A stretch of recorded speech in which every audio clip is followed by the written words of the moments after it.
நமக்கு ஜெயம் வருமே. ஜெபிக்க ஜெபிக்க ஜெபிக்க ஜெபிக்க ஜெயம் வருமே.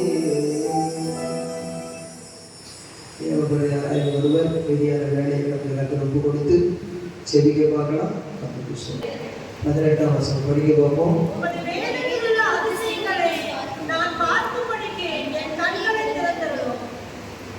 உம்முடைய வேதத்தில் உள்ள அதிசயங்களை நான் பார்க்கும்படிக்கு என் கண்களை திறந்தேன். இந்த வசனத்தை படிக்கும் பொழுது வேதத்தில் நிறைய அதிசயங்களை பற்றி நம்ம சரித்திரபூர்வமாக பார்க்குறோம். அதையெல்லாம் பிறருடைய வாழ்க்கையில் அவங்க கண்டாங்க. ஆனால் அதே அதிசயங்களை நான் பார்க்கும்படி அப்படின்னு சொன்னால் என்னுடைய வாழ்க்கையை அனுபவிக்கும்படி என் கண்களை திறந்த நடும் அப்படின்னு ஒரு ஜெபம். ஆகவே ஜெபம் ஜெயம்னு சொல்லி பாடும்போது இந்த ஜெபம் நமக்கு ஜெயமாக அமைய தேவன் நமக்கு உதவி செய்வாராக. ஆபிரகாமுடைய வாழ்க்கையை நான் பார்க்கும்போது 14ஆம் அதிகாரத்தை எடுத்துக்கொள்ளுங்க. 7வது வசனத்தை நான் படிக்கும் பொழுது ஆபிரகாமுடைய மந்தை மேய்ப்பருக்கும் லோத்துடைய மந்தை மேய்ப்பருக்கும் வாக்குவாதம் உண்டாயிற்று. அக்காலத்திலே கானானியரும் பெருசியரும் அத்தேசத்திலே குடியிருந்தார்கள். ஆபிரகாம் லோத்தை நோக்கி, எனக்கும் உனக்கும் என் மேய்ப்பருக்கும் உன் மேய்ப்பருக்கும் வாக்குவாதம் வேண்டாம். நாம் சகோதரர். இந்த தேசமெல்லாம் உனக்கு முன்பாக இருக்கிறது அல்லவா? நீ என்னை விட்டு பிரிந்து போகலாம். நீ இடதுபுறம் போனால் நான் வலதுபுறம் போகிறேன். நீ வலதுபுறம் போனால் நான் இடதுபுறம் போகிறேன் என்றான். இந்த ஒரு ஆபிரகாமுடைய இந்த வார்த்தை வரணும்னு சொன்னான். ஆபிரகாமுக்கு பிரகாசம் உள்ள கண்கள் இருந்தது என்று நாம் சொல்ல முடியும். என்று கேட்டால் ஆபிரகாமுடைய விசுவாச கண்களை நாம் இங்கே பார்க்கிறோம். லோத்தினுடைய கண்கள் எப்படி இருந்தது என்று 10வது வசனத்தில் படிக்கிறோம். அப்பொழுது லோத்து தன் கண்களை ஏறெடுத்து பார்த்து யோர்தான் நதிக்கு அருகான சமபூமி முழுவதும் நீர்வளம் பொருந்தினதாக இருக்க கண்டான். கர்த்தர் சோதோமையும் கொமோராவையும் அழிக்கும் முன்னே சோவானுக்கு போகும் வழி மட்டும் அது கர்த்தருடைய தோட்டத்தை போலவும், கர்த்தருடைய தோட்டத்தை போலவும்னா ஏதேன் தோட்டத்தை போலவும், எகிப்து தேசத்தை போலவும் இருந்தது. எகிப்து தேசத்துல அந்த ஏதேன் தோட்டம் மாதிரி அது இருக்குது. அப்பொழுது லோத்து யோர்தானுக்கு அருகான சமபூமி முழுவதையும் தெரிந்து கொண்டு கிழக்கே பிரயாணப்பட்டு போனான். இப்படி அவர்கள் ஒருவரை விட்டு ஒருவர் தெரிந்தார்கள். 12ஆம் வசனம். ஆபிராம் கானான் தேசத்தில் குடியிருந்தார். கானான் தேசத்திலே அவர் குடியிருக்க காரணம் ஆதியாகமம் 12ஆம் அதிகாரத்திலே 1வது வசனத்திலிருந்து படிக்கிறோம். கர்த்தர் ஆபிராமை நோக்கி, நீ உன் தேசத்தையும் உன் இடத்தையும் உன் தகப்பனுடைய வீட்டையும் விட்டு புறப்பட்டு நான் உனக்கு காண்பிக்கும் தேசத்துக்கு போ. நான் உன்னை பெரிய ஜாதியாக்கி உன்னை ஆசீர்வதித்து உன் பெயரை பெருமைப்படுத்துவேன். நீ ஆசீர்வாதமாக இருப்பாய். உன்னை ஆசீர்வதிக்கிறவர்களை ஆசீர்வதிப்பேன், உன்னை சபிக்கிறவர்களை சபிப்பேன். பூமியில் உள்ள வம்சங்கள் எல்லாம் உனக்குள் ஆபிரகாமுக்குள் இனி ஆசீர்வதிக்கப்படும் என்றார். கர்த்தர் ஆபிரகாமுக்கு சொன்னபடியே அவன் புறப்பட்டு போனான். லோத்தும் அவனோடே கூட புறப்பட்டு போனான். ஆபிரகாம் ஆரானை விட்டு புறப்பட்ட போது 75 வயதுள்ளவனாய் இருந்தான். இந்த இடத்துல ராம் ராம் ராம் அப்படின்னு ஒரு பேர் வருது. இன்னுமே சொல்லியிருக்கேன். சீதாராம், ஜெயராம், கேதாராம் அப்படின்னு சொல்லி இந்த ராம் என்று சொல்லுகிறது ஒரு தேவனற்ற ஆராதனை செய்து கொண்டிருந்த விக்கிரக ஆராதனை குடும்பத்தை சேர்ந்தவர். ஆனால் கர்த்தர் அந்த ஆபிராமை தான் அழைத்தார். தேவன் அழைப்பதற்கு பெயர் ஒரு தடையாக இருக்க முடியாது. தேவன் அழைப்பதற்கு ஒரு மனிதனை அவர் தெரிந்து கொள்ளும் பொழுது அந்த குடும்பத்தில் உள்ளவர்களும் தடையாக இருக்க முடியாது, இனஜன பந்துக்களும் தடையாக இருக்க முடியாது. அங்கே மொசொப்பத்தேமியா என்ற தேசத்திலிருந்து அந்த சரித்திரத்தை சொல்லுகிறேன், உங்களுக்கு தெரியும். மொசொப்பத்தேமியா என்ற தேசத்திலிருந்து ஆண்டவர் புறப்பட்டு வருகிற வழியில அந்த தேராகுவை உலகத்தை விட்டு பிரித்து விட்டார். தேராகு தொடர்ந்து வந்திருந்தால் தேராகுக்கு அது சுதந்திரமாகிவிடும். ஆகவே ஆபிராமுக்கு ஆண்டவர் சுதந்திரமாக்க காரணம் என்னவென்றால், ஆபிராம் தேவனை தெரிந்து கொண்டான், தேவன் ஆபிராமை தெரிந்து கொண்டார். இல்லையா சொல்லுவோம்? தேவன் தெரிந்து கொள்ளுகிறதுக்கு நமக்கு மூலாதாரமான சரித்திரம் தெரியும். தேராகு ஒரு கொடு பொம்மைகளை செய்து வியாபாரம் செய்கிற ஒரு மனுஷனாக இருந்தார்.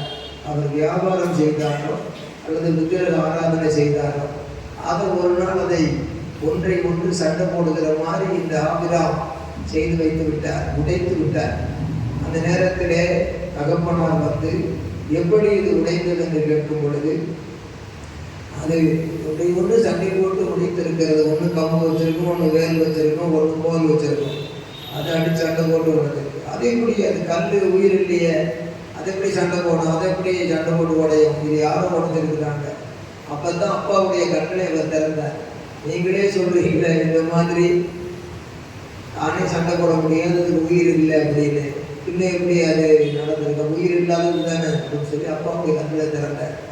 அந்த தேராக கர்த்தர் கொண்டு வரும் பொழுது காரானூரில் வந்து அவங்க இருக்கிறான்.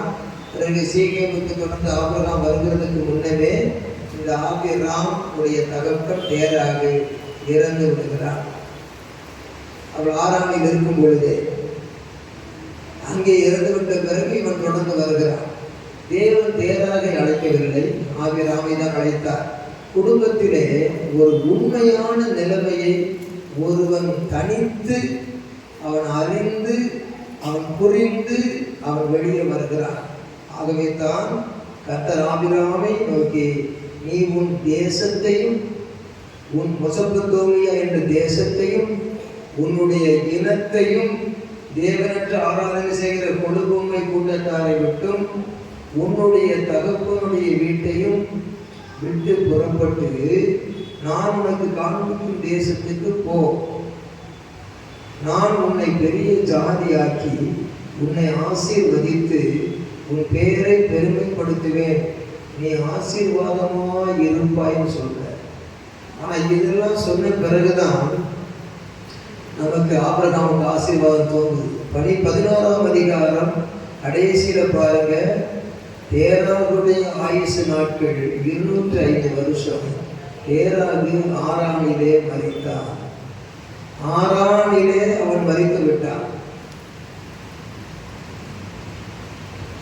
ஒரு மரணம் ஏற்படுகிறது என்றால் அந்த தருணம் அவன் விடுதலையாகி வெளியே வருகிறதா இருக்கிறது. ஆபிரகாமுக்கு சகோதரர்கள் இருக்கிறார்கள், சகோதரிகள் இருக்கிறார்கள், கூட பிறந்த சகோதரனுடைய பிள்ளை இருக்கிறார். ஆனால் ஒரே ஒரு மனுஷனை தெரிந்து கொள்கிறார். ஆகவே தான் ஜாதிகளில் ஒருவனும் வம்சத்தில் 2 பேருமாக நான் தெரிந்து கொண்டேன்னு சொல்றார். இன்றைக்கு நம்ம குடும்பமாக ரட்சிக்கப்பட்டிருக்கிறான பெரிய கிருபை. நம்ம ஜாதி ஜனங்கள் நடுவில் இருந்து பிரித்தெடுத்திருக்கிறாருன்னா பெரிய கிருபை. நாம் ஒரு தனியை குடும்பமாக நோவா குடும்பம் மாதிரி இருக்கிறோம்னு சொன்னா தனிய கிருபை. ஒரு ஆபிரகாமை போல தாயும் இழந்தேன், தந்தையும் இழந்தேன், இப்பொழுது நான் தனிமரமானேன், ஆனாலும் ஆண்டவரோடு இணைந்து கனிமரமானேன் என்று சொல்லுகிறது ஆண்டவருடைய பெரிய கிருபை. மெசொப்பொத்தேமியா தேசம் என்று சொல்லுகிற இடம் கல்தேயருடைய பட்டணமாகிய ஊர் என்று எழுதப்பட்டிருக்கிறது அப்போஸ்தலர்களிலே. ஆகவே குறி சொல்லுகிறவர்களும் மந்திரவாதிகளும் அங்கே இருக்கிற இடம். அவர்கள் தேவனற்ற ஆராதனைகளை செய்கிறவர்கள். ஆகவே ஆண்டவர் அப்படிப்பட்ட இடத்திலிருந்து அவர்களை அழைக்கின்ற அப்போஸ்தலர் நடவடிக்கைகளில் 7ஆம் அதிகாரத்தை படித்தா நமக்கு அந்த தெளிவாக அது விளங்கும். வீட்டில் படிச்சுக்கிட்டு இப்போ படிச்சுக்கிட்டு இருக்க வேண்டாம்.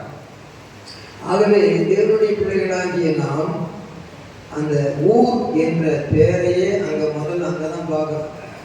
டோனாவூர், கானாவூர், திருநென்றவூர், எத்தனையோ திருவெற்றியூர், திருவள்ளூர், இந்த ஊர் ஊர் ஊர் ஊர் ஊர் சொல்லி எல்லா ஊர் இருந்தாலும் முதல்ல ஊர்னு ஒன்று இருந்தது. அதுதான் அப்போஸ்தலர்களில் 7ஆம் அதிகாரத்தில் அழகாக சரித்திரத்தை எடுத்து லூக்கா என்ற பக்தன் ஒழுங்கு கிரமமாக எழுதி கொண்டு வருகிறதை நாம் பார்க்கிறோம். அப்போஸ்தலர்கள் 7ஆம் அதிகாரம் 7ஆம் அதிகாரத்தில் இந்த ஆபிரகாமுடைய காரியத்தை 2ஆம் வசனத்திலிருந்து படிக்கிறோம். அதற்கு அவர், சகோதரரே, ஸ்தேவான் பிரசங்கம், பிதாக்களை கேளுங்கள், நம்முடைய பிதாவாகிய ஆபிரகாம் காரான், நீங்கள் சொல்லக்கூடியதான் வாசித்தீங்க, இருந்தாலும் பக்கத்தில் இருக்கும், காரான் ஊரிலே குடியிருக்கிறதற்கு முன்னமே மெசொப்பொத்தேமியா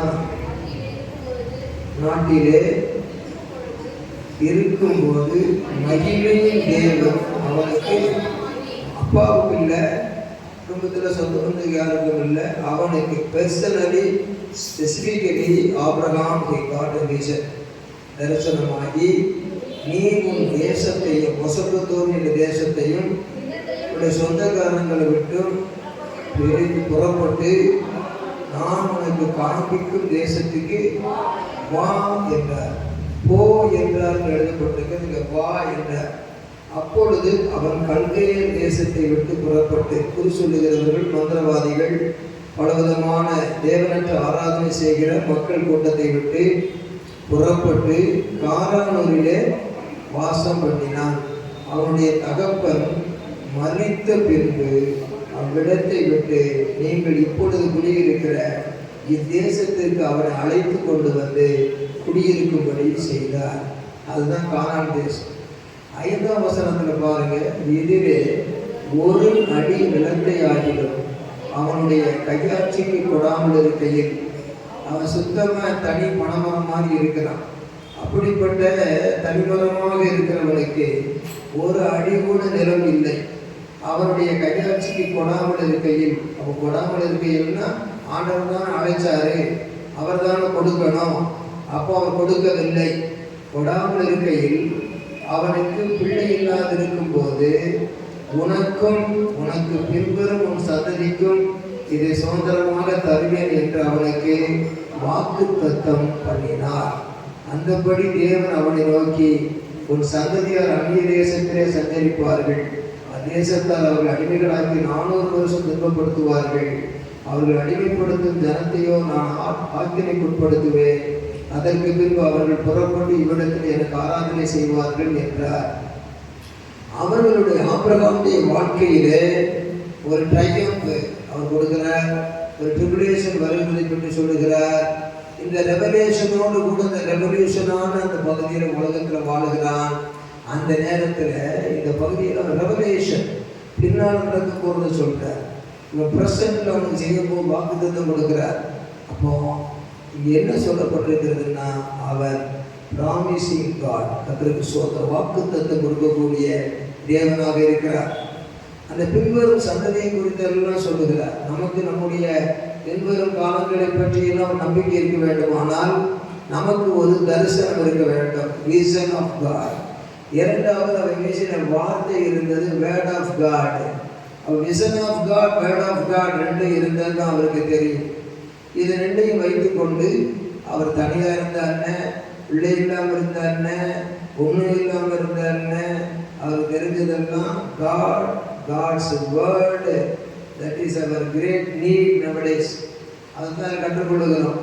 அப்போ சூரியனை காண முடியாத ஒருவன் புகை கண்ணாடியினாலே அதை கண்டுகொள்கிறான். அதுபோல இந்த உலகத்தில் வருங்காலத்தை நாம் மகிமைக்குரிய காரியங்களையும் இந்த பூமியிலே வாழ்கிற எதிர்காலங்களையும் தேவ வசனம் என்னும் கண்ணாடியிலே உற்று நோக்க வேண்டும். யாக்கோபு 1ஆம் அதிகாரத்திலே திருவசனத்திலே கண்ணாடியில் பார்க்கிறது போல பார்த்து, கண்ணாடி நம்மையும் காட்டும், கண்ணாடி மூலம் பிறரையும் காட்டும், பிறரை காணும் கண்ணாடியும் கண்ணாடி தான், தம்மையே ஆராய்ந்து பார்த்த கண்ணாடி தான். அப்படியானால் திருவசனம் என்னும் கண்ணாடியின் மூலமாக இவன் வாழ்க்கையிலே அதிசயங்களை ஆண்டவர் செய்கிறார். இந்த நேரத்திலே வரும் பொழுது ஆபிரகாமுடைய சகோதரனுடைய மகனும் வருகிறான். லோத்துக்கு வாக்குத்தத்தம் இல்லை, வாக்குத்தத்தம் கொடுத்தவரோடு சேர்ந்து கொள்ளுகிறார். அதுபோல பிதாவாகிய தேவன் குமாரனாகிய தேவனுக்கு வாக்குத்தத்தம் கொடுத்தார். வாக்குத்தத்தம் கொடுத்த பெற்றவரோடு நாமும் சேர்ந்து கொள்ளுகிறோம். ஆகவே தேவனுடைய பிள்ளைகளாகிய நாம் ஒரு சரித்திரத்தை படிக்கும் பொழுது ஒரு இட்டர்னல் பிளான் ஆஃப் காட் நமக்கு வைக்கப்பட்டிருக்கிறதை நம்புவதற்கு முன்பு இந்த இட்டர்னல் பிளஸ்ஸிங்கை நம்ம பெற்றுக்கொள்வதற்கு முன்பு எர்த்லி பிளஸ்ஸிங்கை அவன் பெற்றுக்கொண்டதும் அவன் இட்டர்னல் பிளஸ்ஸிங்கை பெற்றுக்கொண்டதும் உடைய மனிதனாக இருக்கிறதுனாலே ஒரு மாதிரியாக நாம் இங்கே பார்க்கிறோம். அல்லேலூயா. ஆபிரகாம் தேவன், ஈசாக்கின் தேவன், யாக்கோபின் தேவனவர், நம்மை அழைத்து தம் உன்னத வழியில் சாட்சியாய் நடத்திடுவார். ஆபிரகாம் தேவன், ஈசாக்கின் தேவன், யாக்கோபின் தேவனவர், நம்மை அழைத்து தம் உன்னத வழியில் என்றென்றும் நடத்திடுவார். ஆபிரகாம் தேவன். அப்ப இந்த ஆபிரகாமுடைய தாத்தா காலத்து கதையை போட்ட காலத்து கதையை சிந்திக்க காரணம் ஆபிரகாமுக்கு உண்டான ஆசீர்வாதம் கிறிஸ்து இயேசுவினாலே பிரஜாதிகளாகிய நமக்கு மறுபடிக்கும் பரிசுத்தாவியை குறித்து சொல்லப்பட்ட வாக்குத்தத்தத்தை நாம் பெரும்படிக்கக்கூடிய ஆயிற்று. Through Abraham we are all blessed in him, that is Old Testament peoples. அது பழைய ஏற்பாட்டு மக்கள் எல்லாம் ஆசீர்வதிக்கப்படுகிறார்கள். அந்த ஆபிரகாமின் குமாரனாகிய தாவீதின் குமாரனாகிய இயேசு கிறிஸ்துவின் வம்சவர்த்தர் என்று மத்தேயு 1ஆம் அதிகாரம் துவங்குகிறது. அப்படியானால் அந்த ஆபிரகாமுடைய ஆசீர்வாதம் புதிய ஏற்பாட்டுக்கு அது டிரான்ஸ்ஃபர் பண்ணப்படுன்னு சொல்லுகிறதை விட அது கண்டினியூ பண்ணப்படுகிறது. Through Abraham all people they were all blessed through, not only through Abraham மரித்தான், but our Jesus alive, அவர் இப்பொழுது ஜீவிக்கிறார். So God want to continue to give the blessing through Jesus. இயேசு கிறிஸ்துவின் மூலமாக அந்த ஆசீர்வாதத்தை கொடுக்க விரும்புகிறார். ஆகவே ஆபிரகாமின் குமாரனாகிய ஈசாக்கின் குமாரனாகிய யாக்கோபின் வரலாறு சொல்லல. ஆபிரகாமின் குமாரனாகிய ஈசாக்கை விட்டுட்டாரு. தாவீதின் குமாரனாகிய தாவீதுக்கு அடுத்து சாலமோனை விட்டுட்டாரு. சாலமோனின் குமாரனாகிய இயேசு கிறிஸ்து வம்ச வரலாறுன்னு சொல்றார். அப்ப generation blessings only through gens, those who are all selected by God according to his pre-plan, அவருடைய முன் தீர்மானத்தின்படி தெரிந்து கொள்ளப்பட்டவர்களை அந்த சந்ததியிலே இணைக்கிறார். அந்த சந்ததியிலே இணைத்து நம்மை அவர் ஆசீர்வதிக்கிறார். ஆகவே தான் கலாத்தியர்களே விசுவாச மார்க்கத்தார் யாவரும் ஆபிரகாமுக்குள் ஆசீர்வதிக்கப்படுகிறார்கள். புதிய ஏற்பாட்டில் ஒரு குமாரனை விசுவாசிப்பதன் மூலம் நாம் ஆசீர்வதிக்கப்படுகிறது. Not only New Testament blessing, that means not only internal blessing, like Abraham, earthly blessing plus eternal blessings both come true. எல்லாம் முடிவாய்க்கு வைக்கப்பட்டிருக்கிறது. நமக்கு இந்த நாளிலே ஆண்டவரே என்னை ரெட்டிப்பான ஆசீர்வாதத்தால் நிரப்பும், ரெட்டிப்பான ஆசீர்வாதத்தால் நிரப்பும் என்று யோகுவை போல இந்த உலகத்திலே மாத்திரம் நிரப்பப்படுவதல்ல. யோகனுடைய 10 பிள்ளைகளும் மகிமையில் வாழ்ந்தாலும் அதுவும் குறுகின சரித்திரம் தான்.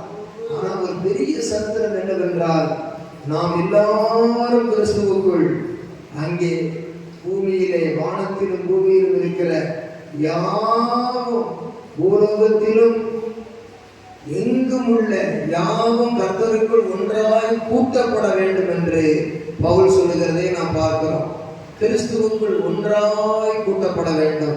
அந்த மகாபெரிய திட்டத்தை உலகத்தில் வைத்துக் கொண்டுதான் ஆண்டவர் இந்த பிரகாசம் அந்த மனக்கண்களை கொடுத்து சொல்லுகிறார், நீ ஒரு மனிதன் அல்ல, நீ ஒரு குடும்பம்.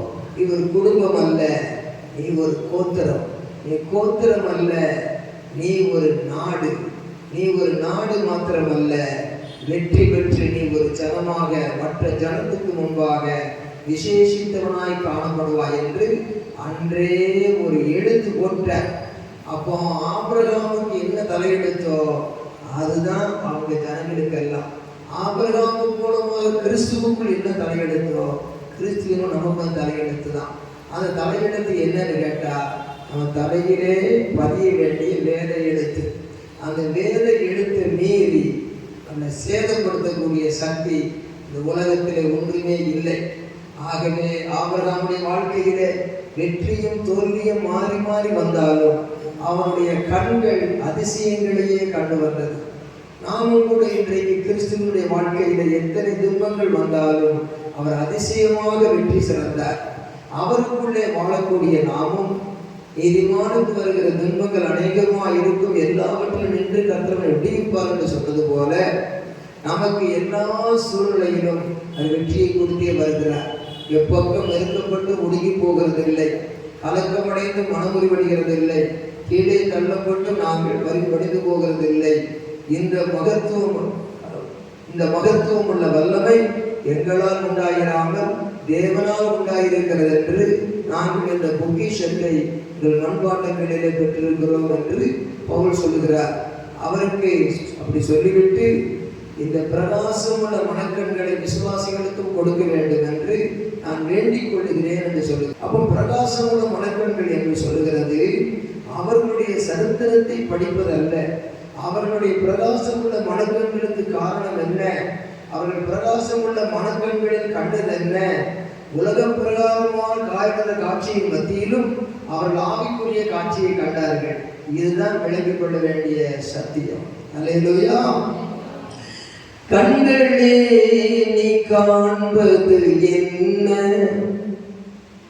அடுத்தது நெஞ்சமே நீ நினைப்பது என்ன?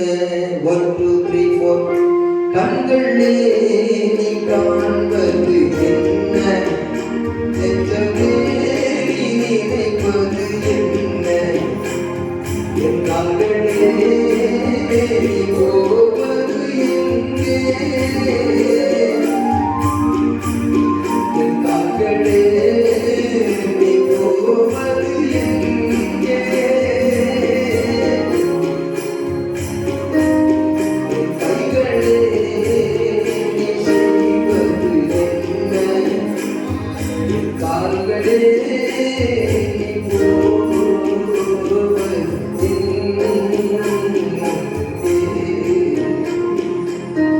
இறைவன் ஒருவர் இருக்கின்றார், எல்லாம் அவரே அறிகின்றார். இறைவன் ஒருவர் இருக்கின்றார், எல்லாம் அவரே அறிகின்றார். உம்மை தெரிய முடியாதையா, முடியாதையா. உம்மை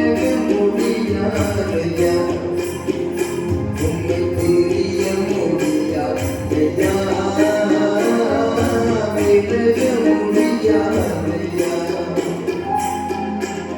வானிலே நாம் ஏறினாலும் அங்கேயும்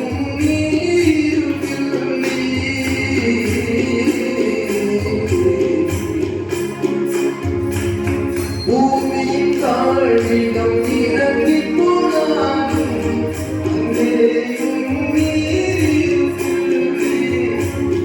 உமக்கு மறைவாய் போனே, உமக்கு மறைவாய் போனே.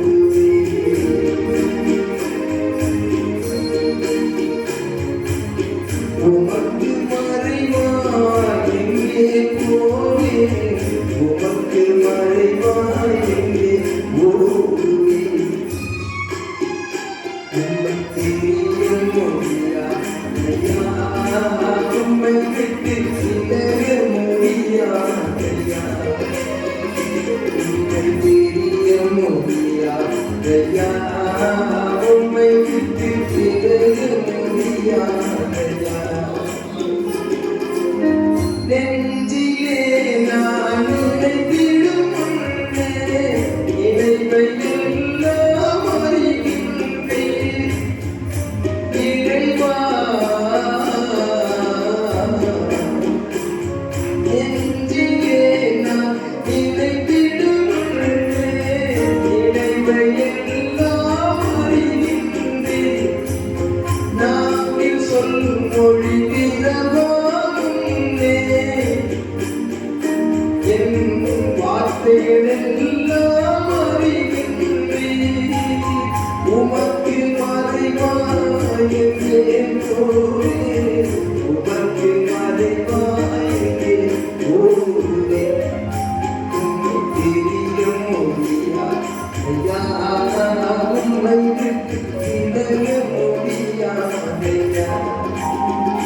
கண்களே வாழ்வது என்ன நெஞ்சமே நினைப்பது என்ன கண்களே நீ காண்பது என்ன நெஞ்சமே நினைப்பது என்ன கைகளே செய்வது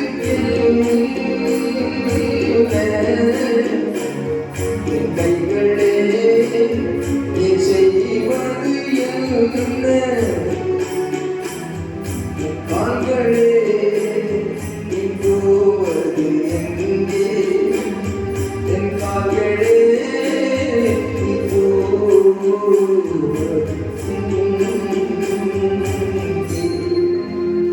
அவர் வார்த்தையிலேயே வர இவர் சொல்றார் மந்தை மேய்ப்பிற்கும் ஆபிரகாமுடைய மந்தை மேய்ப்பிற்கும் அந்த லோத்துடைய மந்தை மேய்ப்பிற்கும் பிரச்சனை வந்த உடனே ஆபிரகாம் கண்ணாடியில பார்க்கிறார். என்ன கண்ணாடி? வசனம் என்னும் கண்ணாடி. ஒசபத்தோமிய தேசத்தில் இருக்கும்போது உன் தகப்பனை விடு, உன் இனத்தை விடு, உன் ஜனத்தை விடு, நான் காண்பிக்க தேசத்துக்கு போன்னு சொன்னாரு. எங்க அப்பா ஆறாண்டில் மறித்து போனாரு. அதுக்கு பிறகு நான் சீக்கியமுக்கு வந்தேன். அதுக்கு பிறகு மலைநாட்டுக்கு வந்து உட்கார்ந்தேன். ஆயும் மற்ற ஒரு தேசம் கிழக்கு மேற்குமாக இருக்கத்தக்கதாக அதற்கு நடுவில் இருந்தேன். பஞ்சம் வந்தது, நான் பிழைப்பதற்கு எகிப்துக்கு போனேன். என் மனைவியினுடைய மேல் வைத்த பிரியத்தின் நிமித்தமாக ஆடு மாடு கலந்த ஒட்டகம் கொண்டு வெள்ளி எல்லாம் கொடுத்தான். அதன் பிறகு அவனுக்கு தொல்லையை கொடுத்து பயமுறுத்தி என்னை என் மனைவியை கொண்டு விட்டு பொண்ணு வெள்ளியினுடைய சீமானா மாற்றினார். சத்துருக்களுடைய எல்லைகளை மாத்திரமல்ல, அவருடைய பொருள்களையும் கூட சேர்த்து எனக்கு கொடுத்தார். அப்படி இருந்து நான் எகிப்திலிருந்து திரும்ப கானானுக்கு வந்து விட்டேன். கானானுக்கு வந்த பிற்பாடு எனக்கும் ஆடு மாடு கடந்த ஒட்டகம் எல்லாம் கிடைத்தது. அந்த லோத்துவுக்கும் கிடைத்தது. அதாவது தேன்ல கை வச்சா தேன்ல ஒட்டி சாப்பிடுற மாதிரி, பூவோட சேர்ந்த நாரும் உனக்கும்ன மாதிரி இந்த லோத்துவுக்கு கிடைத்தது. இருவருக்கும் ஆஸ்திகள் ஏராளமாக இருந்து ஒருமித்து இருக்க முடியவில்லை. அந்த நேரத்துல நாம் சகோதரர் அப்படின்னு சொல்லி நீ பிரிந்து போனா போகலான்னு ஏன் சொன்னாருன்னா, எப்படா நம்ம போகிறது? நம்ம ஆபிரகாம் கூட வந்தோமே, நம்ம சித்தப்பா வாச்ச, நம்ம பெரியப்பா சித்தப்பா பிள்ளையாச்ச, நம்ம எப்படி நம்ம போகிறது அப்படின்னு யோசிச்சுட்டு இருக்கிறான். நீ பிரிஞ்சு போனா போப்பா. சனங்க ஒத்துமை ஏற்பட மாட்டாங்க. நான் தனிமரமானாலும் தனிமரம், என்னை விட்டு கவலைப்படாது, நீ போ, சந்தோஷமா இரு. அவன் ஓஹோ ஆகான்னு சொல்லி போயிட்டான். எப்படின்னு கேட்டா, அந்த அழகான கத்தர் ஏதேன் தோட்டம் போல இருந்ததை பார்த்து போனான். இது மாமிச கண்கள், இது முகக்கண்கள், இது நெக்கடை, இப்பொழுது காணக்கூடிய இந்த கண்கள், இதை கொண்டு பார்த்து போயிட்டான். ஆனா ஆபிரகாம் வந்து எதை பார்த்தான்னு கேட்டா, ஆண்டவர் என்ன சொன்னார்ங்கிற வார்த்தை திரும்பவும் அங்க வருகிறது. பிரிந்து பின்பு வரும். 13:14 தானே? 13:14 படியுங்க. லோத்து ஆபிரகாமை விட்டு பிரிந்த பின்பு, பார்த்தீங்களா, ஒரு பிரிவு வரும் பொழுது ஆண்டவருடைய உறவு தொடர்கிறது. ஆண்டுடைய உறவு தொடர்ந்த மனிதனுக்கு பிரிவு வரும்போது கவலைப்படக்கூடாது. யார் என்னை விட்டு பிரிந்தால் என்ன, என்னை விட்டு பிரியாத ஒருவர் இருக்கிறார். லோத்து ஆபிரகாமை விட்டு, இன்னும் ராமா தான் இருக்கிறார், ஆபிரகாமை விட்டு பிரிந்த பின்பு சேர்ந்து படிக்க கர்த்தர் ஆபிரகாமை நோக்கி உன் கண்களை ஏறெடுத்து, அப்ப கண்களை ஏறெடுத்துன்னா ஓப்பன் யுவர் ஐஸ். அப்போ என்னன்னு கேட்டா, ஓப்பன் யுவர் ஐ என்று சொல்லுகிறார். இங்க லோத்து கண்களை பார்த்து போனது அது எகிப்து தேசம் செழிப்பா இருந்ததுன்னு போயிட்டான். இப்போ பிரிந்து போன பிறகு, லோத்து பிரிந்து போன பின்பு கர்த்தர் ஆபிரகாமை நோக்கி உன் கண்களை ஏறெடுத்து ஓப்பன் யுவர் ஐஸ் அண்ட் சீ, நீ இருக்கிற இடத்திலிருந்து வடக்கேயும் தெற்கேயும் கிழக்கேயும் மேற்கேயும் நோக்கிப்பார். 15 எல்லாம் சேர்ந்து படிங்க. நீ பார்க்கிற இந்த பூமி முழுவதையும் நான் உனக்கும் உன் சந்ததிக்கும் என்றென்றைக்கும் என்றைக்கும் இருக்கும்படி கொடுத்து உன் சந்ததியை பூமியின் தூளை போல பெருக பண்ணுவேன். ஒருவன் பூமியின் தூளை எண்ணக்கூடுமானால் உன் சந்ததியும் எண்ணப்படும். நீ எழுந்து தேசத்தின் நீளமும் அகலமும் எம்மட்டோ அம்மட்டும் திரி, உனக்கு அதை தருவேன் என்றார். அப்பொழுது ஆபிராம் கூடாரத்தை பெயர்ந்து கொண்டு போய் எபிரோனில் இருக்கும் மம்ரேயின் சமபூமியில் சேர்ந்து குடியிருந்து அங்கே கத்திருக்கிற பலிபீடத்தை கட்டினான். மம்ரே என்பது ஒரு மனுஷனுடைய பெயர். இப்படினால வாசித்து பார்த்தா விளங்கும். அந்த மம்ரே அவரோடு உள்ள கூடிய ஜனங்கள் மத்தியிலே, அந்நிய ஜனங்கள் மத்தியிலே ஒரு சமபூமியில போய் சேர்ந்து குடியிருக்கிறான். வேற ஜனங்கள் குடியிருந்தா என்ன, அவனுக்கு வாக்குத்தத்தை என்னது? வடக்கத்துக்கு கிழக்கு மேற்க எங்க போனாலும் சரி, நீ அதை அடர்ந்து திரிட்ட, இஷ்டம் போல சுத்தி திரி அப்படின்ட்ட. ஆனா அவன் தேவனோடு தேவனுடைய தரிசனத்தோடும் with vision and word of God he is going to walk everywhere, east, south, west and north. அவன் கிழக்கு மேற்க வடக்க தெற்கு காரணம் என்ன? தரிசனம் இருக்கிறது, தேவ வார்த்தை இருக்கிறது, தெரிஞ்சியான்னு சொல்லிட்டேன். அப்ப அந்த பூமியை நினைவு கத்தருடைய சொல்லும் பொழுது நமக்கு அந்த ஆவிக்குரிய கண்கள் எங்கே நான் இருந்தாலும் அவர் பிரிந்து நான் வாழ முடியாது அப்படின்னு சொல்லி தேவ பயத்தோடு பரிசுத்தமாய் வாழ்வது மாத்திரமல்ல, நாம் பரிபூர்ண ஆசீர்வாதங்களையும் பெற்று வாழ்வதற்கு விசுவாசிக்க வேண்டும். இந்த இடத்துல ஆபிரகாம் கொடுத்த வாக்கெல்லாம் விசேஷமான வாக்குகள். ஆதியாகமத்தின் புஸ்தகத்திலே வானத்து நட்சத்திரங்களை போல என்று சொல்லுகிறதை நாம் பார்க்கிறோம். அந்த வசனத்தை படிக்க பார்ப்போம். ஆதியாகம புஸ்தகம் 15:5 படிக்க. அவர் அவனை வெளியே அழைத்து நீ வானத்தை அண்ணாந்து பார், நட்சத்திரங்களை என்ன உன்னாலே கூடுமானால் அவைகளை எண்ணு என்று சொல்லி பின்பு அவனை நோக்கி உன் சந்ததி இவ்வளவா இருக்கும் என்றார்.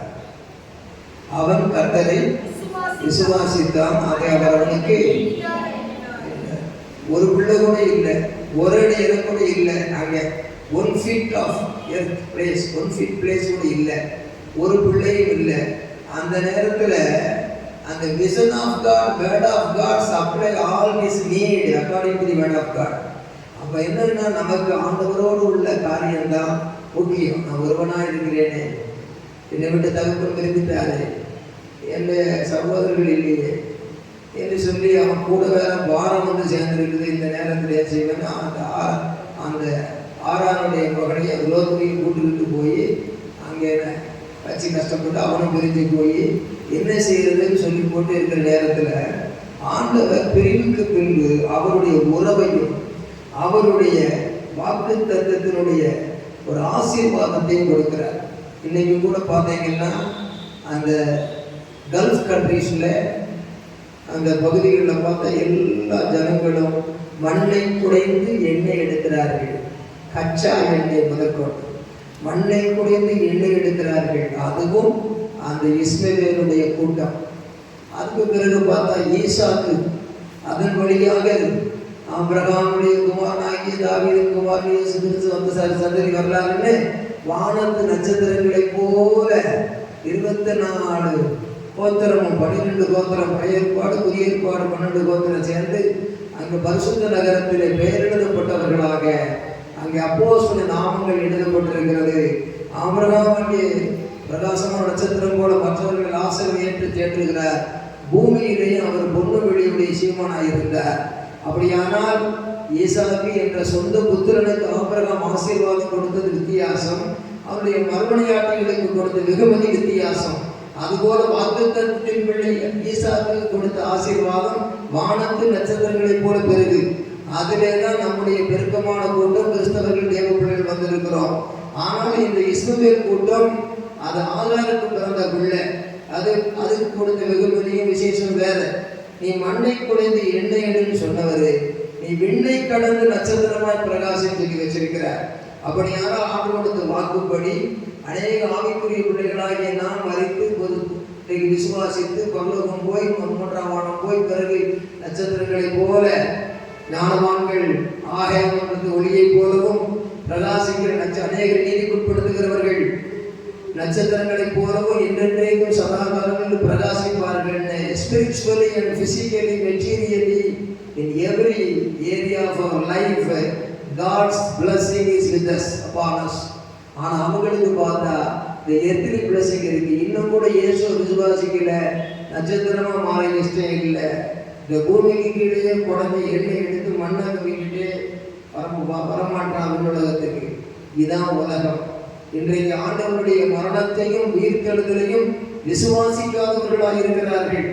நாமும் இந்த இடத்துல மண்ணை குடைந்து பொண்ணை எடுத்தாலும் விண்ணை கடந்து நம்முடைய மகிமன் ஆண்டவரிடத்திலே சேர இம்மையிலும் மறுமையிலும் ஆசீர்வதிக்கப்பட்டிருக்கிறோம். இதுதான் பிரகாசம் உள்ள மனக்கண்கள். இந்த ஆபிரகாம் அவன் பிரகாசம் உள்ள மனக்கண்கள் நினைக்கிறான். அவன் போனா போகட்டும், அவன் ஒரே திசையில கிழக்கே பிரயாணம் பண்ணி போறான். அவனுக்கு ஒரு திசை தான் இருக்கு, அவனுக்கு ஒரு பார்வை தான் இருக்கு அப்படின்னு சொல்லி அவனை குறித்து போனா போகட்டும் போன விட்டுட்டான். சரிப்பா பெரிய பொண்ண போவா. அவன் போனோன்னு ஆண்டவர் மறுபடியும் சொல்றாரு, உன்னை அழைத்தேன், இந்த தேசத்தை கொடுத்தேன், எத்தனையோ ஜாதிகள் இருந்தாலும் கிழக்க மேற்க வடக்க தெற்க இஷ்டத்துக்கு நடந்து திரி, உன் கண்பார்க்கும் இடத்தையும் கால்முடிக்கும் இடத்தையும் தருவேன்னு சொன்னாருன்னா அதுக்கு பேர் தான் through the word of God only we can receive the eye of spirit. நாம் அந்த ஆவிக்குரிய கண்களை வேத வசனத்தின் மூலம் தான் பெற முடியும். அவன் இடத்தை பெறணுமா, அவன் ஒரு பெண்ணை பெறணுமா, அவன் பிள்ளைக்கு ஒரு பெண்ணை பெறணுமா, அவன் கல்யாணம் பிள்ளை கல்யாணம் நடக்கணுமா, அவனுக்கு ஒரு அடி நலம் இல்லாத நாடு கிடைக்கணுமா, இதெல்லாம் கிடைக்கணுமா, அவனுக்கு சரீரத்தில் அற்புதம் நடக்கணுமா, அவனுக்கு அற்புதம் நடக்கணுமா, எவனாவது பிடிச்சிக்கிட்டு அங்கிருந்து காப்பாற்றிட்டு வரணுமா, என்ன நடந்தாலும் சரி, always I have vision, I have word of God, my God shall supply all my need according to his glory in riches in glory. என் தேவன் ஐஸ்வர்யத்திலிருந்து எல்லாம் கொடுப்பார்கள். அந்த விசுவாசம் இருந்தது. அல்லேலூயா. கால் மிதிக்கும் தேசம் எல்லாம் கர்த்தருக்கு சொந்தமாகும், கண் பார்க்கும் பூமி எல்லாம் கல்வாரி கொடி பறக்கும். பாடுவோமா? கால் மிதிக்கும் தேசம் எல்லாம் கர்த்தருக்கு சொந்தமாகும், கண் பார்க்கும் பூமி எல்லாம் கல்வாரி கொடி பறக்கும். வாழக்கட்டும் வாழக்கட்டும் ஜெயக்கொடி அல்லேலூயா. உயரட்டும் உயரட்டும் இயேசுவே நீவென்று அல்லேலூயா. வாழக்கட்டும் வாழக்கட்டும் ஜெயக்கொடி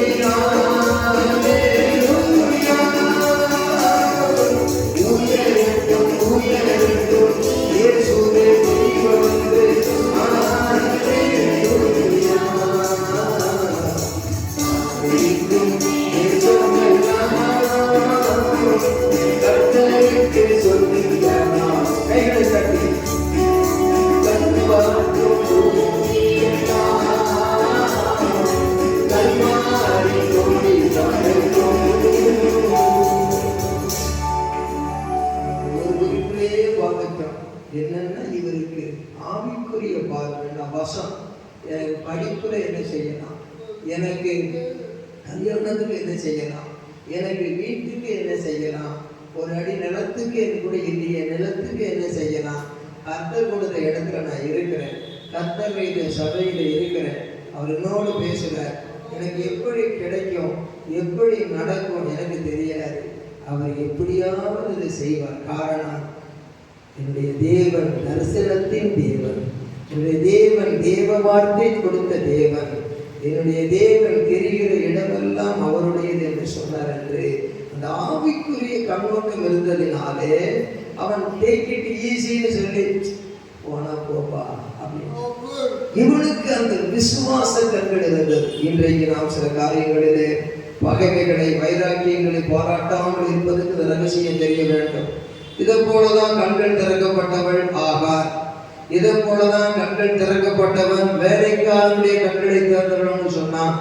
இவன் கண்கள் திறக்கப்பட்ட பொழுது ஐயோ என்ன செய்வோம் ஆண்டவனேன்னு சொல்லி எலிசாட்ட வந்து பயந்து சொல்ற.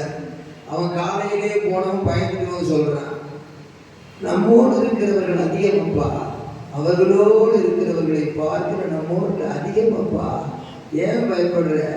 என் வேலைக்கான கண்களை திறந்து கையை வச்சான் பாருங்க. அவன் கண்ணை திறந்த அக்னிமயமான ரதங்களும் குதிரைகளும் அங்கே சூழ்ந்து நிற்கிறதை அங்கே பார்க்கிறான். எலிசாவுடைய வேலைக்காரன் transfer his gift of spiritual eye he give to that servant who is with him.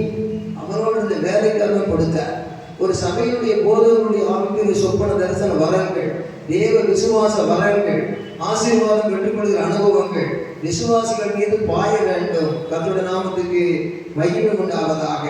இன்றைக்கு நம்முடைய வாழ்க்கையில அநேக நேரங்களில் ஆசீர்வாதங்களை குறித்து நம்ம ஜெயமா நினைக்கிறோம், ஆனா சில துன்பங்கள் வரும் பயமா நினைக்கிறோம்.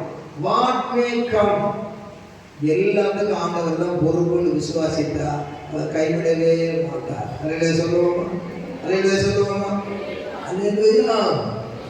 கடந்த வாரத்துல சமயத்துல கார்ல வந்துகிட்டு இருந்தேன், சொல்லி முடிக்கிறேன். எப்போது நம்மோடு இருக்கிறார். அது வந்து இருக்கும்போது கொஞ்சம் 2 நாள் அலைச்சல் திருச்சல் இருந்தது. சரி, அடுத்த நாள் கூட்டத்தில் நிற்கணும், என்ன செய்யறது? அன்னைக்கு மெட்ராஸுக்கு போனோம். அப்போ போகும்போது நல்லா வல்லமையான பிரசங்கம் ஓடியே நம்மளுக்கு வந்துக்கிட்டு இருக்கிறேன். அப்படியே குறிப்பிட்ட இடத்தை தாண்டி வரும்போது என் கண்கள் தூங்கி டக் டக், அவ்வளோதான். நான் வந்து வானத்தில் ஃப்ளைட்டில் போகிற மாதிரி பார்த்துக்கிட்டு யாரோ எடுத்துக்கிட்டா நான் போகணும். திடீர்னு பார்த்தா ஒரு போஸ்ட் ஒன்று இருக்கிறது, அதில் போய் வந்து தட்டி நின்றது. நின்று உடனே தான் விழிச்சு பார்த்தேன். அது மெத்த முன்னால் ஸ்டிக்கில் அப்படியே சாஞ்சி உட்கார்ந்து கண் விழிச்சு பார்த்தேன். முன்னால் ஒருத்தரும் இல்லை, பின்னால் ஒருத்தரும் இல்லை. அந்த கடைக்காரர் சொல்கிறாங்க, எப்பொழுதுமே இது ஆட்கள் உட்கார்ந்து இருப்பாங்க, இன்னைக்கு பார்த்து கடை பூட்டி இருக்கு, கடையில் ஆட்களும் இல்லை, பின்னாலேயும் வண்டி வரல, உங்களுக்கு என்னாச்சு? எனக்கு நான் திடீர்னு பார்த்தா ஒரு ஒயிட் பேண்ட் ஒயிட் ஷர்ட்டு போட்டு ஒரு 4-5 பேர் பாஸ்டர் ப்ரைஸ் எல்லாம் வர்றாங்க. நான் இறங்கி அவங்களை சிரிச்சு ப்ரைஸ் எல்லாம் வாங்க அப்படின்னு. எனக்கு ஒன்றும் இல்லை இறங்கி. அப்போ அவங்க நீங்கள் எங்கே போய்ட்டு வர்றீங்க? நான் அவங்கள கேட்குறேன். டூரு பாஸ்டர்ஸ் மீட்டிங் போய்ட்டு வர்றோம், டீ குடிக்கிறதுக்கு நின்னோம், வேறு ஒன்றும் இல்லை. என்ன ஒன்று ஐயா கார் வந்து இங்கே நிற்கிறேன்னு சொல்லி பார்த்து இந்த மாதிரி இருக்குது. உடனே இன்னொரு அம்மா கண்ணீரோட அது ஒரு குடும்பம் போட்டு வச்சிருக்கு, அது ஒரு பாட்டில் தண்ணி வச்சுட்டு யாருக்கு பிள்ளையோ அப்படின்னு அழுதுகிட்டு கண்ணீரோடு வந்து ஒன்றும் இல்லைம்மா ஒன்றும் இல்லைம்மா அப்படின்னு வாங்கி தண்ணியை குடிச்சு. இன்னொரு பக்கம் பின்னால் நம்ம விசுவாசி தெரிஞ்சு வந்து அங்கேருந்து ஒரு பாட்டில் பெரிய பாட்டில் தண்ணி வாங்கிட்டு அவங்க ஒரு பக்கம் வராங்க. அந்த இடத்துல வண்டியை பார்த்தா ஸ்டார்ட் ஆகுது, வேனட்டு பக்கம் தட்டி இருக்குது, ஸ்டார்ட் ஆகுது. ஸ்டார்ட் ஆகி ரெண்டு போலீஸ்காரர்கள் நிற்கிறாங்க. இந்த வெள்ளை இந்த வெள்ளை ஒயிட் பேண்ட் ஒயிட் ஷர்ட் போட்டவங்க பார்த்து நிற்கிறத பார்த்தா அவங்களே வந்து நம்ம எதுக்கு வந்து முக்கியமான ஆள் தான். அதை உருவாக்குன சூழ்நிலையை பாருங்க. உடனே அவங்க 2 பேர் வந்து லைசன்ஸ் இருக்குது, 2027 வரைக்கும் லைசன்ஸ் இருக்குது. நம்ம பழைய லைசன்ஸ் தான் காட்டணும். இப்போ 27 லைசன்ஸ் இருக்குது. இருந்தாலும் நாங்கள் இவ்வளோ தூரம் ஒரு தேடி வந்தீங்க, ஆளுக்கு பண்ணி கொடுத்து வச்சுட்டு கொடுத்து அனுப்பிச்சிட்டு நான் புறப்பட்டு வந்தேன். கார் வந்து பக்கத்தில் நிற்கி ஸ்டார்ட் பண்ணால் ஓடுது, ஒன்றும் பிரச்சனை இல்லை. அதுக்கு இன்சூரன்ஸ் இருக்குது, பம்பர் டு பம்பர் இன்சூரன்ஸ். அது போனால் அழகாக வண்டி இன்னும் கொஞ்சம் கூட நல்லா ஆகி சிறப்பாக வந்துடும். தீமையான அனைத்தையும் நன்மையாய் மாற்றுகிறீர், ஒரு விதமான உடல் சேதம் இல்லை. ஆண்டவர் வண்டியை புதுசாகி போகிறார், அவ்வளோதான். எனக்கு கர்த்தர் வந்து அந்த இடத்துல தேவதூதர்களை போல பிள்ளைகளை கொண்டு வந்தார். பின்னால் இருந்தால் தெரிஞ்ச பிரதர் வீடு, அவங்க வீட்டிலேருந்து வந்துட்டாங்க.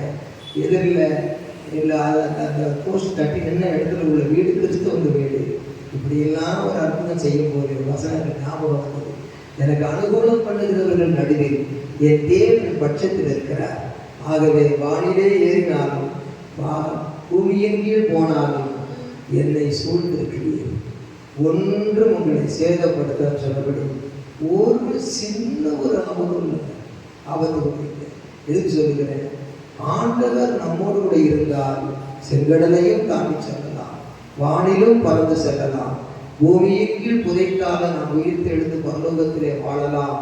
ஆகவே if you have vision of God, if you have word of God, then God will supply all your need. My God shall supply all your need according to his riches in glory. இதான் வாக்குத்தத்தம். ஆகவே பிரகாசமுள்ள மனக்கண்கள் ஆகாருக்கு இருந்தது. கண்களை திறந்தால் தண்ணீர் கொடுத்து பிள்ளையை காத்து கொண்டார். எலிசாபெத் வேலைக்காரனுக்கு பிரகாசமுள்ள மனக்கண்கள் இருந்தது. அவன் நான் காண்கிறேன் என்று உனக்கரடா தெரியும் பைத்தியக்காரன் சொல்லாம ஆண்டவரே இவனுக்கு கண்களை திறந்துடும் சொல்லி அந்த கிஃப்ட் டிரான்ஸ்ஃபர் ஆச்சு. அகிலமயமான குதிரைகள் மதங்கள் இருந்தது. குறுக்காட்ட முடிந்தவர்களாய் மாறி போனார்கள். இந்த பவுலுக்கு பிரகாசம் உள்ள மனக்கண்கள் இருந்தது. Not only in Old Testament, not only Abraham, Hagar and Elisa, in New Testament period also, Paul having spiritual life.